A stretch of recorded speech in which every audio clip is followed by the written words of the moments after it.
যুদ্ধে সর্বদাই প্রস্তুত, দমনে নয় অক্ষম, প্রয়োজনে আক্রমণে দিতে জানে কড়া জবাব। এই অনিকেতকে থামানো অতটাও সহজ নয়। হে মূর্খ, এ কাজ তোমার নয়। যদি হয় সে ঝোড়ো হাওয়া, তুমি রাস্তার কোণে পড়ে থাকা সামান্য ধূলিকণা।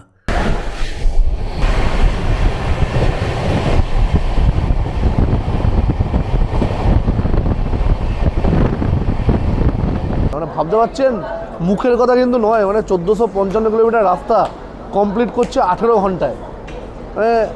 এটা সত্যি ভাবা যায় না। কালকে ছিলাম কোথায়, হ্যাঁ, আজকে ভোর রাতে কোথায়, আর একটু পরে পৌঁছে যাব কোথায়। হাতে গোনা মাত্র কয়েকজন প্যাসেঞ্জার স্টেশনে।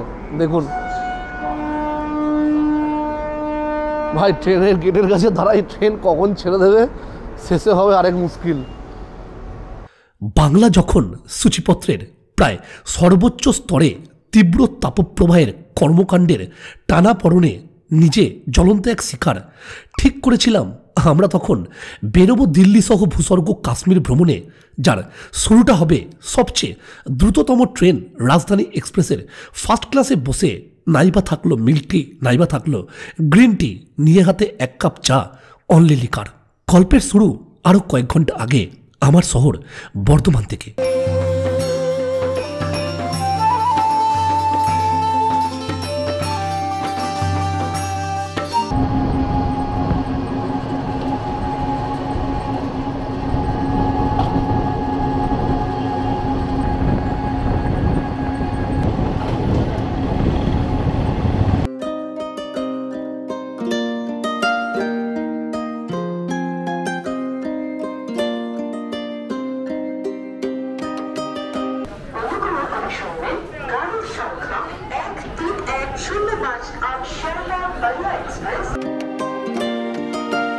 জিরো 3537 বিকেল 4:05 বর্ধমান আসানসোল মেমু স্পেশাল করে প্রথমত আমার গন্তব্য বর্ধমান থেকে আসানসোল।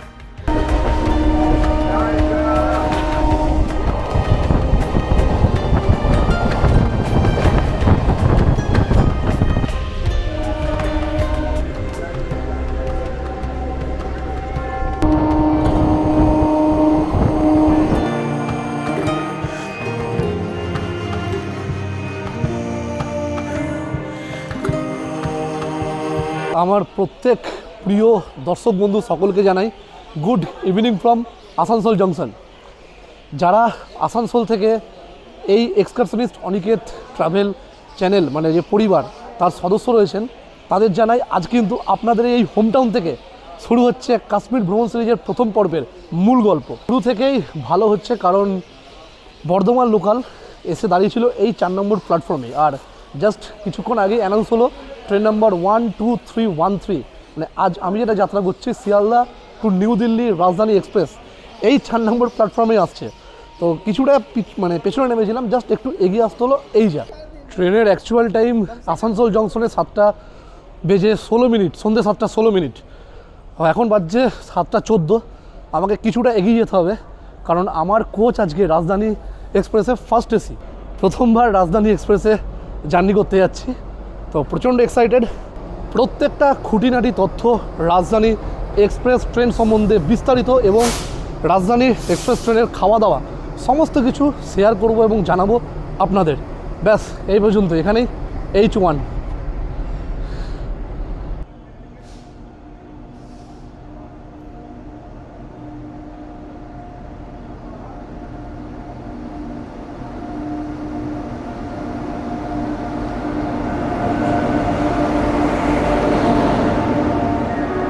একদিন এই ট্রেন জার্নি ছিল এই ছেলেটার কাছে স্বপ্নের মতো, যা শুধুমাত্র সত্যি আজ সম্ভব হলো আপনাদের জন্য। তাই ধন্যবাদ দিয়ে ছোট করব না, বলবো এভাবেই সঙ্গে থাকুন, পাশে থাকুন, ভালোবাসুন, যাতে পথ চলা হয় আরও দীর্ঘ থেকে দীর্ঘতম। ট্রেন প্ল্যাটফর্ম ছাড়ার আগে আরও কয়েকটা গুরুত্বপূর্ণ তথ্য আপনাদের জানিয়ে রাখে, যেটা হচ্ছে এই রুটে কিন্তু তিনটে রাজধানী এক্সপ্রেস যাতায়াত করে, 3টে। যেটা আজকে আমরা যাচ্ছি 12313, যেটা শিয়ালদা থেকে যায় নিউ দিল্লি পর্যন্ত এই রুটে। আরও একটা যেটা কিছুক্ষণ আগেই আসানসোল জংশন ছেড়ে বেরিয়ে গেছে 12301, যেটা হাওড়া থেকে যায় নিউ দিল্লি পর্যন্ত সোম থেকে শনি। আর একটা ট্রেনই রোববার, সেটাও হাওড়া থেকে যায় নিউ দিল্লি পর্যন্ত 12305। এছাড়াও অজস্র গাড়ি রয়েছে কলকাতা থেকে নিউ দিল্লি যাওয়ার জন্য, তবে বেস্ট কিন্তু আমি বলবো 12301, যেটা আগেই বললাম, হাওড়া থেকে নিউ দিল্লি রাজধানী এক্সপ্রেস। সেটাই কিন্তু সময়ের ব্যবধানে দেখতে গেলে আগে পৌঁছায় 17 ঘন্টা 15 মিনিটে। ঠিক তারপরেই কিন্তু আমাদের এই ট্রেন, যেটা শিয়ালদা থেকে যাচ্ছে নিউ দিল্লি 18 ঘন্টায়। সময় 7:32, ট্রেন একটু লেটেই ঢুকেছে, তাই লেটেই ছাড়লো আসানসোল জংশনের 4 নম্বর প্ল্যাটফর্ম। আবারও শুরু এক নতুন পথ চলার। দীর্ঘ 11 দিন ঘরের বাইরে এই নতুন পথে না জানি কত কিছু সাক্ষী হতে চলেছে আগামীর হাত ধরে। চলুন, আমার কেবিন হচ্ছে একদম শেষ প্রান্তে, মানে ওই গেট দিয়ে উঠলে আমার সুবিধা হতো, একদম শেষে। কেবিনই যে কেন পড়ে, খুব কেন পড়ে না কি জানি। ভেতরে এসে বসতে না বসতেই ট্রেনের অ্যাটেন্ডেন্ট স্টাফ এসে নিয়ে হাজির গরম গরম ভেজ স্যুপ। এর আগে এক রাউন্ড টিফিন দেওয়া হয়েছে, তবে সেটা আমাদের জন্য নয়, যারা শিয়ালদা থেকে উঠেছে তাদের জন্য। আমি তো উঠেছি আসানসোল থেকে। এখন স্যুপ দেওয়া হলো, এই যে গরম গরম স্যুপ, আর দিয়েছে ব্রেড স্টিক। এর মধ্যে 2টো ব্রেড স্টিক রয়েছে, এই জিনিসটা। আর ব্রেড স্টিকটার জন্য দিয়েছে বাটার, একটা বাটারের প্যাকেট ছোট্ট, আর স্যুপে মিক্সড করে খাওয়ার জন্য সল্ট অ্যান্ড পেপার। স্যুপটা দেখে যা মনে হচ্ছে খুব একটা সুস্বাদু নয়, তাই একটু মিক্সড করেই খাই।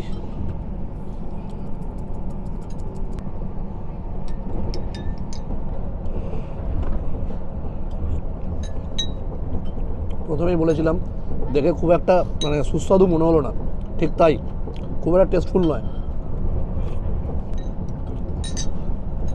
ভালো লাগলো না খুব একটা।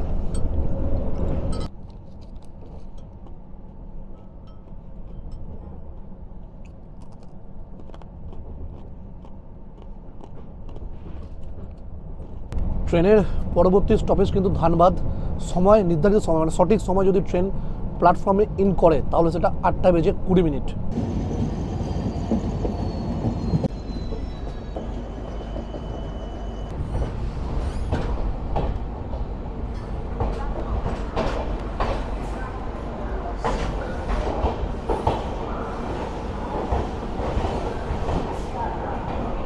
শিয়ালদা থেকে মোট 266 কিলোমিটার রাস্তা পার করে আমরা এখন এই মুহূর্তে ঝাড়খণ্ড রাজ্যের ধানবাদে ট্রেন প্রবেশ করলো, ধানবাদ জাংশন। আর এই ঝাড়খণ্ড রাজ্যের কিন্তু সবচেয়ে বড় স্টেশন, লার্জেস্ট স্টেশন এই ধানবাদ। এখানে ট্রেনের হল্ট রয়েছে মাত্র 5 মিনিট। 8:20 ঢোকার কথা, ঢুকেছে 8:21, 8:25 ছেড়ে দেবে। তাদের বলে রাখি, ট্রেন শিয়ালদা থেকে নিউ দিল্লি পর্যন্ত মোট 6 বার দাঁড়াবে, মানে মোট 6টা স্টপেজ রয়েছে। ফার্স্ট দাঁড়িয়েছে দুর্গাপুর, তারপর আমি যেখান থেকে উঠলাম আসানসোল, এখন এসছে ধানবাদ। এর পরের স্টেশন যেখানে দাঁড়াবে গয়া জংশন, তারপরে দাঁড়াবে দীনদয়াল উপাধ্যায়, মানে যেটা আগে ছিল মুঘলসরাই, দেন কানপুর সেন্ট্রাল, এবং সর্বশেষ দিল্লি, নিউ দিল্লি। স্টেশনের দিক থেকে মানে স্টপেজের দিক থেকে কিন্তু বিচার করতে গেলে সবথেকে কম স্টপেজ আমাদের ট্রেনের, কমবার দাঁড়াবে।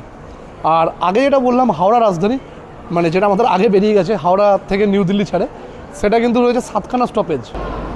8:26। ট্রেন যেহেতু 1 মিনিট লেটে ঢুকেছে, তাই কিন্তু 1 মিনিট লেটেই ছাড়লো ধানবাদ জাংশনের 2 নম্বর প্ল্যাটফর্ম।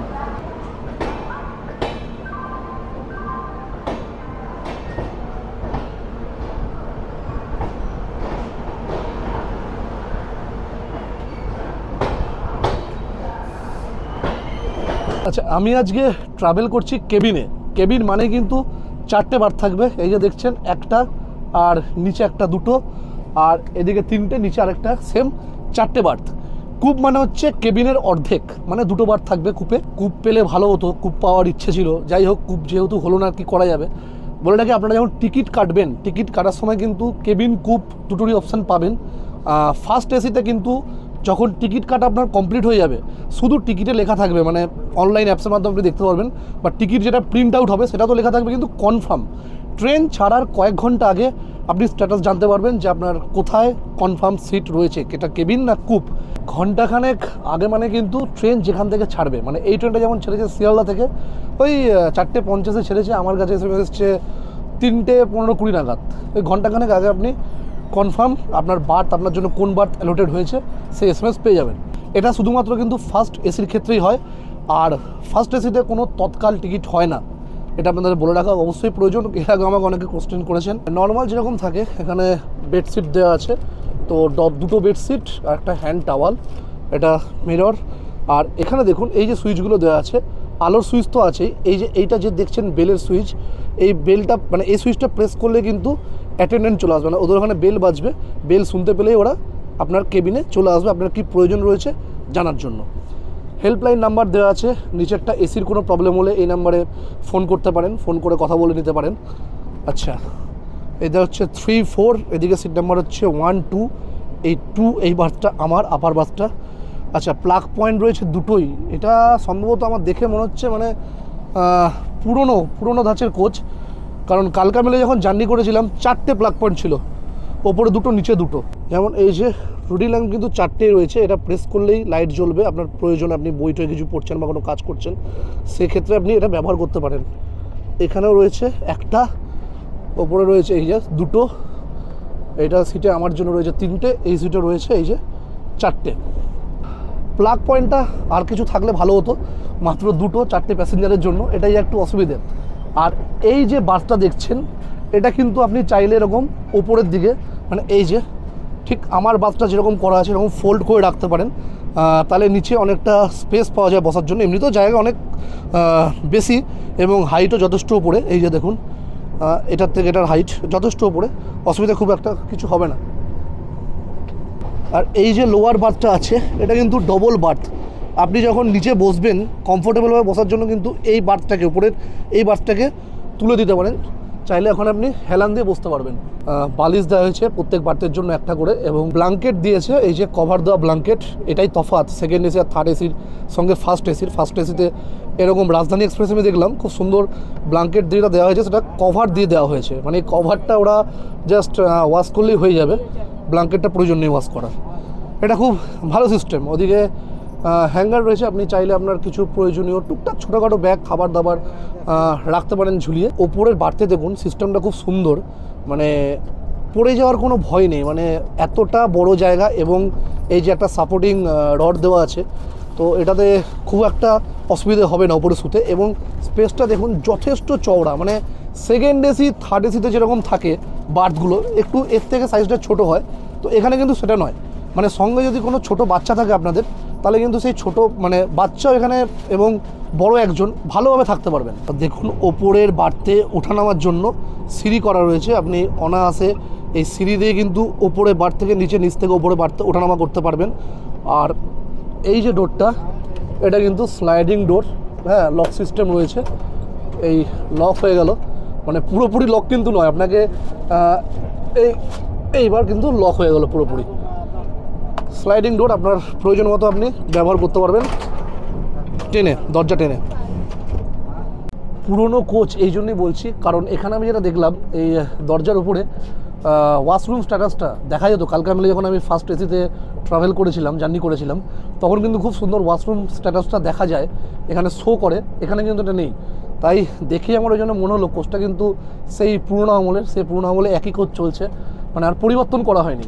যেটা বলতে ভুলে গেছিলাম, আপনাকে আসার সাথে সাথে কিন্তু দেয়া হবে এই যে 1 লিটার একটা জলের বোতল, আর সাথে IRCTCর একটা কাগজের ছোট্ট কাপ।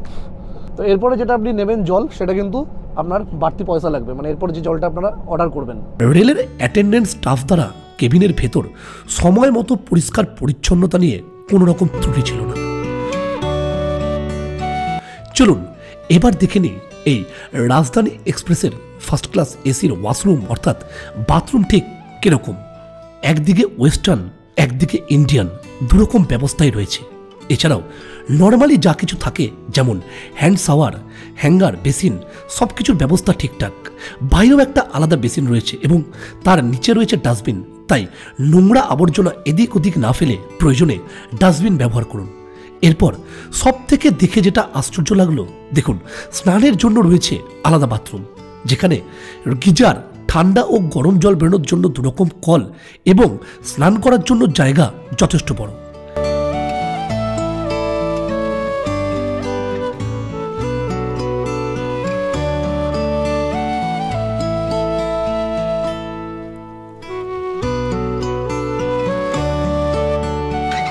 বাকি সবার ডিনার হয়ে গেছে। অ্যাকচুয়ালি বসে এনে একটু তাড়াতাড়ি ডিনারের টাইম, আমি বললাম আমাকে একটু দেরি করে দিন।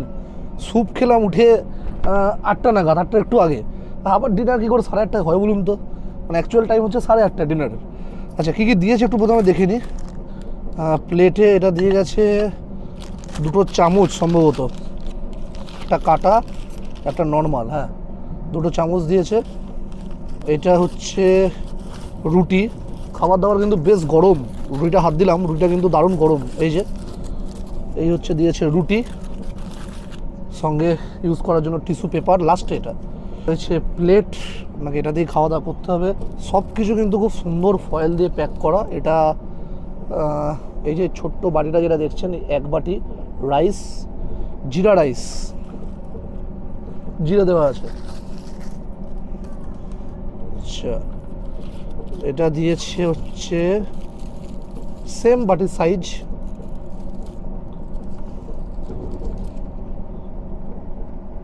ভেজ ডাল। আচ্ছা এইটা সম্ভবত সবজি, হ্যাঁ একটা আলু গাজর মটরশুঁটি দিয়ে সবজি, এই যে 1 বাটি।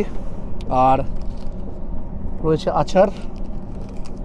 আচ্ছা এটা মাউথ ফ্রেশনার মানে পান মশলা। আচ্ছা এটা কি দিয়েছে, এটা লবণ দিয়েছে। আর এইটা দিয়েছে হচ্ছে আপনার স্যানিটাইজার একটা। তো আমার আগেই হাত ধোয়া হয়ে গেছে বাথরুম থেকে, হ্যাঁ সোপ পেপার ছিল, সোপ পেপার দিয়ে ধুয়ে এসেছি। আর লাস্ট এইটা কিন্তু রয়েছে চিকেন, যেহেতু এটা নন ভেজ মিল। এই যে এই 100 গ্রামের একটু কম দিয়েছে, 2 পিস চিকেন। ওপরে আবার ধনে পাতা দিয়েছে। এই আমার মানে ধনে পাতা ছড়িয়ে দেওয়া ওপরে জঘন্যতম লাগে, সব জায়গা সবটা ঠিক মানায় না, এই যে কেন বোঝে না। আর এটা রয়েছে মিষ্টি, এই যে 2টো রসগোল্লা, একটাই হয়ে যেত, 2টো পাড়াবাড়ি। আর এটা হচ্ছে সম্ভবত টক দই, আদিয়ার টক দই একটা। তো এই হচ্ছে খাবার, এটা হচ্ছে নন ভেজ মিল। ভেজ মিলে হচ্ছে শুধুমাত্র এখানে যা দেখলেন সব এক থাকবে, চিকেনের জায়গায় শুধু পনির দেওয়া হবে, এটাই তফাৎ, আর কোনো কিছু নয়। রুটি দিয়ে একটু আলু ভাজাটা টেস্ট করে দেখি কেমন। সফট রুটি ঠিকই আছে। শুনেছি রাজধানী এক্সপ্রেসের ফার্স্ট ক্লাস এসির খাওয়া দাওয়া ভালো, বাট আজ আমি ফার্স্ট টাইম এক্সপিরিয়েন্স করছি, অভিজ্ঞতা অর্জন করছি। তো মোটামুটি ঠিকই আছে আলু ভাজা, আর রুটিও সফট, খারাপ নয়, সবকটাই বলবো আপনাদের। এবার ডালটা দেখি।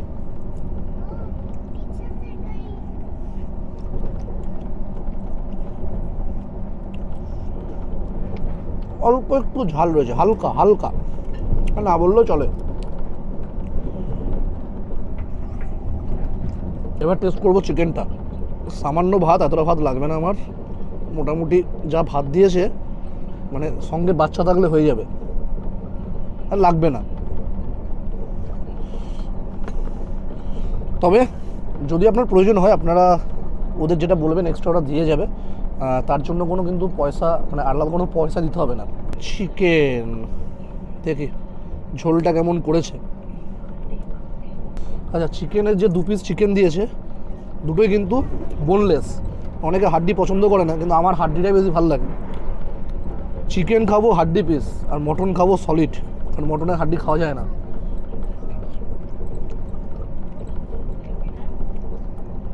ঠিক আছে টেস্ট না, মানে খুব একটা বিশাল কিছু আশা করবেন না যে রাজধানীতে যাচ্ছেন মানে ফার্স্ট ক্লাস এসি মানে বিশাল কিছু যে খাওয়া দাওয়া হবে, সেরকমটা নয়, কিন্তু ভালো, খারাপ নয়। সব কিছু টেস্ট করে আপনাদের রিভিউ দিতে হবে, কোনটা কেমন খাবার সেটা বলতে হবে। ন্যাচারালি আমি রুটি ভাত কিন্তু দুটো একসঙ্গে খাই না বাড়িতে। এখানে আবার 3টে রুটি ছিল, 2.5টা রুটি খেয়ে নিলাম, আবার ভাতও একটু খেতে হচ্ছে। চিকেন কিন্তু ফ্রেশ, মানে 1-2 দিনের বাসি মাল নয়, একদম টাটকা, খেয়েই বোঝা যাচ্ছে। বাঙালির শেষ পাতে যেটা প্রয়োজন হয়, যেটা ছাড়া হয় না, মিষ্টি।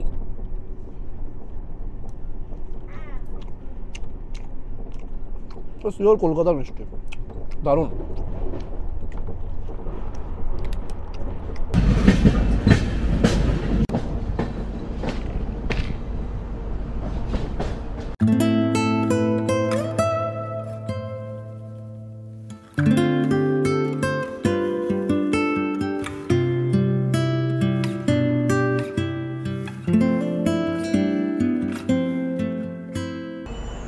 একেই বলে রাজধানী এক্সপ্রেস, মানে মাত্র 6 ঘন্টা সময়ে চলে এলাম আমরা গয়া জংশন।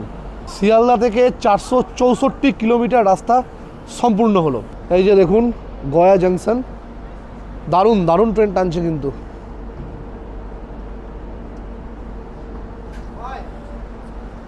মাত্র 3 মিনিট লেটে ঢুকেছে, এখানে টাইম ছিল রাত 10:51, এখন বাজছে 10:54। কাকাকে জিজ্ঞেস করছিলাম, মানে এখানে যিনি অ্যাটেন্ডেন্ট স্টাফ রয়েছে ওই কাকাদের, যে কাকা কাল ট্রেন রাইট টাইমে ঢুকবে তো? বলছে রাইট টাইম কি ও বিফোর টাইমে ঢুকে যাবে যদি ঠিকঠাক চলে গাড়ি, রাইট টাইম ভুলে যাও।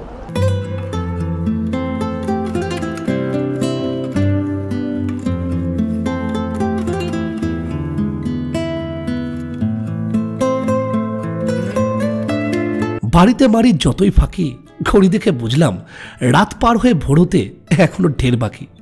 আজকের মতো গুড নাইট, কারণ রাত হয়ে গেছে অনেক, প্রায় 11:30 বাজতে চললো। আমি বোধহয় একমাত্র যাত্রী যে এতক্ষণ জেগেছিলাম। আজকের জন্য আপাতত গুড নাইট। বলা হচ্ছে না মাঝপথে দীনদয়াল উপাধ্যায় মুঘলসরাই জংশনকে হাই, কারণ মুঘলসরাই যখন ঢুকবো আমরা, মানে দীনদয়াল উপাধ্যায় জংশন যখন ঢুকবো, তখন প্রায় মাঝরাত। দেখা হবে আপনাদের সঙ্গে আবার কাল সকালে কানপুর সেন্ট্রাল ঠিক আসার আগে। আজকের জন্য টাটা। গুড মর্নিং স্ক্রিনের ওপারের দর্শক বন্ধুদের।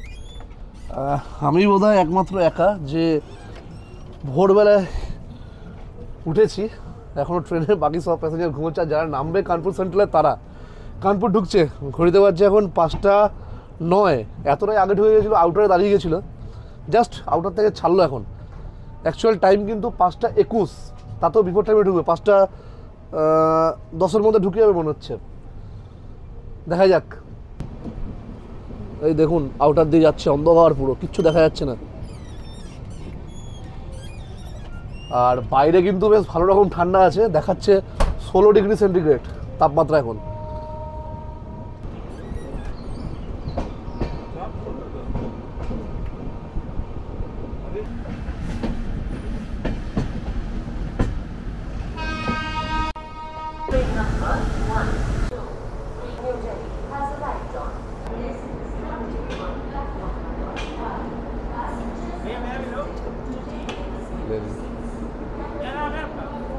अनिकेत कहाँ बनाते हैं? कानपुर में फर्स्ट टाइम आए हैं। ब्लॉग बनाते हैं क्या? हाँ ब्लॉग बनाते हैं क्या? ब्लॉग, हाँ travel blog, excursionist Aniket. Instagram पे है? हाँ इंस्टाग्राम पे वही नाम। আমাদের ট্রেন কমপ্লিট করলো কানপুর সেন্ট্রাল পর্যন্ত। 1015 কিলোমিটার রাস্তা শিয়ালদা থেকে কানপুর পর্যন্ত। এখনও কিন্তু 440 কিলোমিটার রাস্তা বাকি, কারণ দিল্লি অবধি মোট দূরত্ব 1455 কিলোমিটার। মানে ভাবতে পারছেন, মুখের কথা কিন্তু নয়, মানে 1455 কিলোমিটার রাস্তা কমপ্লিট করছে 18 ঘন্টায়। মানে এটা সত্যি ভাবা যায় না। কালকে ছিলাম কোথায়, হ্যাঁ আজকে ভোর রাতে কোথায়, আর একটু পরে পৌঁছে যাবো কোথায়, নিউ দিল্লি। এই হচ্ছে কানপুর সেন্ট্রালের অবস্থা। প্যাসেঞ্জার খুব বেশি কেউ নেই, প্রচুর কুলি রয়েছে যেটা দেখা যাচ্ছে। আর ভোর হতে এখনও মোটামুটি প্রায় আধ ঘন্টা বাকি। এখন বাজছে ঘড়িতে 5:19। আমাদের ট্রেন প্ল্যাটফর্মে ইন করেছে 5:16। মানে মোটামুটি ট্রেনের রাইট টাইম 5:25 ছেড়ে যাওয়ার, ততক্ষণ এখন ট্রেন দাঁড়াবে, মানে এখনও 6 মিনিট দাঁড়াবে ট্রেন।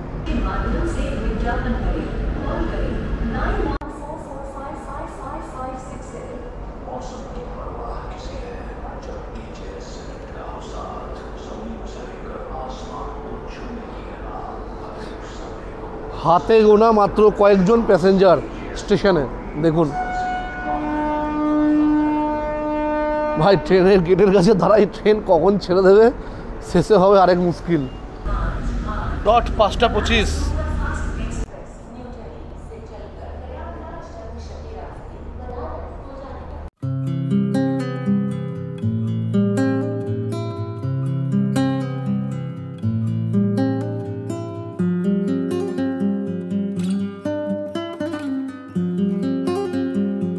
সময় তখন ঘড়িতে সকাল 7:50। বাইরে জানা নেই, ভেতরে আবহাওয়া বেশ মনোরম। ট্রেনের যাত্রীদের জন্য দেয়া হলো 3টে খবরের কাগজ, 2টো হিন্দি, 1টা ইংলিশ।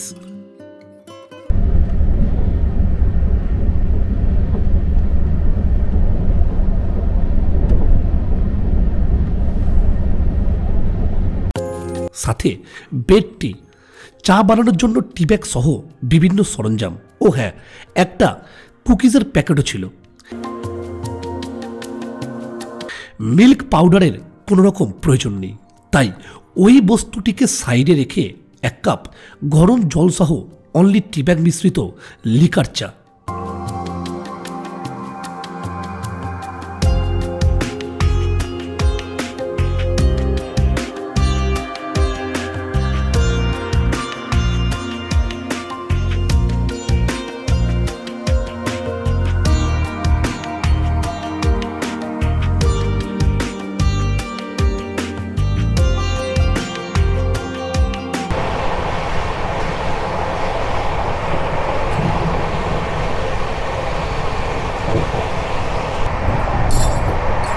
বাইরে হাত বার করে বেশিক্ষণ ক্যামেরা ধরে রাখা যাচ্ছে না, মানে যেরকম ঠান্ডা আর গাড়ির মারাত্মক স্পিড। কালকে রাতেও কিন্তু এর থেকে আরও প্রচণ্ড স্পিডে ছিল। যেই গয়া জংশন পার করেছে গাড়ির স্পিড মানে দেখার মতো। হাতে কালকে যখন আপার বাড়তে শুয়েছিলাম, মানে মনে হচ্ছিল এরপর এক সময় বডির যে হাড় পাঁজর আছে সব বডি থেকে ছেড়ে যাবে। এত স্পিড মানে বলার মতো নয়। মানে নামেও রাজধানী নয়, কাজেও রাজধানী। এ তো গেল গাড়ির বাইরের কথা। এবার বলি গাড়ির ভেতরকার কথা। মানে ভেতরকার কথা বলতে এখানে যারা অ্যাটেন্ডেন্স স্টাফ রয়েছে, দীর্ঘদিন রয়েছেন। আমার সঙ্গে একজন যেরকম ভদ্রলোকের পরিচয় হলো, উনি 14 বছর 15 বছর এই একই গাড়িতে রয়েছেন।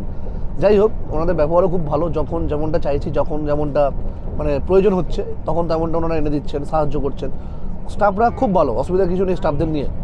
আচ্ছা, ভেতরে এসি কিন্তু খুব কালকে খুব মনোরম ছিল। মানে ব্যাপারটা হচ্ছে না ঠান্ডা না গরম, কোনো অসুবিধা কিছু হয়নি। মানে খুব সুন্দর অ্যাডজাস্ট হয়েছে এসির হাওয়া। তাই এই প্রসঙ্গে বলে রাখি, সব কিছু যেমন ভালো পাচ্ছি, ভাড়াটাও কিন্তু বেশ ভালোই। কারণ শিয়ালদা থেকে আমি ভাড়াটা বলছি, কালকে আপনাদের বলা হয়নি এটা। শিয়ালদা থেকে নিউ দিল্লি পর্যন্ত ভাড়া হচ্ছে 5,210 টাকা। এখন এই ফার্স্ট এসির ভাড়া একই থাকে। আচ্ছা, থার্ড এসি 3,036 টাকা, আর সেকেন্ড এসি 4,170 টাকা। আর আমার যেহেতু আসানসোল থেকে টিকিট, আমার পড়েছে ওই 4,600 সামথিং, ক্যাটারিং চার্জ 420 টাকা অ্যাড করে। তো যাই হোক, আপনি চাইলে ভেজ নন ভেজ তখন সিলেক্ট করতে পারবেন টিকিট কাটার সময়। আর চাইলে আপনি আবার যদি নো ফুড অপশান সিলেক্ট করেন, তখন আপনার এই ক্যাটারিং যে চার্জ সেটা মাইনাস হয়ে টিকিটের দামটা দেখাবে। মানে মোটামুটি 500 টাকা, 450-500 টাকা মাইনাস হয়ে টিকিটের যেটা দাম সেটা আপনাকে পে করলেই হবে। আপনি নো ফুডও অপশান চয়েস করতে পারেন।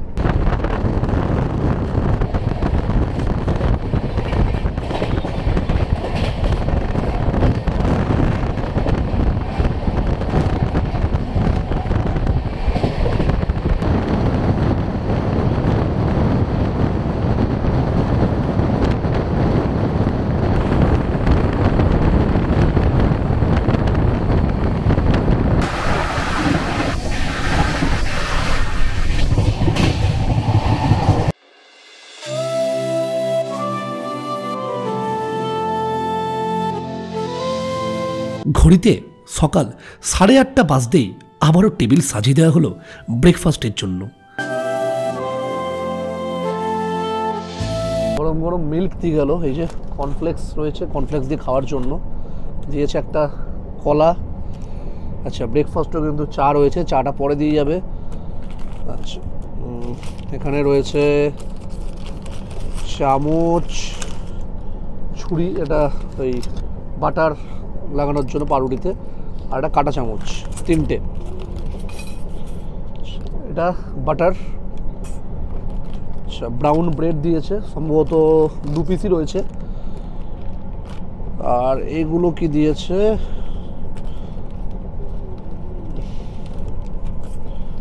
আচ্ছা এটা চা পাতা, এটা সস, টমেটো কেচাপ, স্যানিটাইজার দিয়েছে একটা, আর সুগার, সল্ট, দুধ চা বানানোর জন্য এগুলো আছে। আর ভেজ আর নন ভেজ ব্রেকফাস্টের তফাৎ হচ্ছে এই যে এখানে দেওয়া হয়েছে অমলেট, ডিমের অমলেট, সাথে মটরশুঁটি, ফ্রেঞ্চ ফ্রাই, গাজর, এগুলো দেওয়া আছে কিছু সবজি। ভেজ ব্রেকফাস্টে একটাই তফাৎ, অমলেটের বদলে শুধু কাটলেট থাকবে, এটাই, আর কিছু নয়।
আমার মনে হয় ট্রেনের ইচ্ছে করে এক্সট্রা টাইমটা ধরা থাকে এখানে, কারণ এত ব্যস্ততম রুট ট্রেন, ওই জন্য একটু মাঝে মাঝে স্পিড কমিয়ে দিচ্ছিল, ট্রেন পাস হচ্ছিল, এটাই মনে হচ্ছে কারণ। কিন্তু ঠিকঠাক টাইমে ঢুকিয়ে দিচ্ছে, মানে বিফোর টাইমে, এটাই কিন্তু আমাদের কাছে অনেক বড় পাওয়া।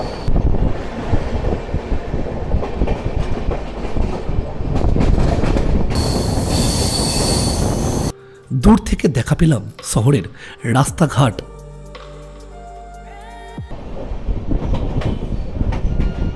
দূরে দেখুন যে হলুদ রঙের ট্রেনটা দেখছেন, দাঁড়িয়ে আছে তেজস এক্সপ্রেস। এই ট্রেনে চেপেও আশা করছি খুব তাড়াতাড়ি একটা ব্লগ হবে।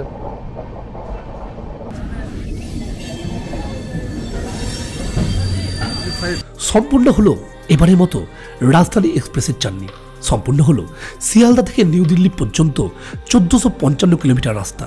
আর ঠিক এখানেই সম্পূর্ণ হলো কাশ্মীর ভ্রমণ সিরিজের আজকের এই প্রথম পর্ব।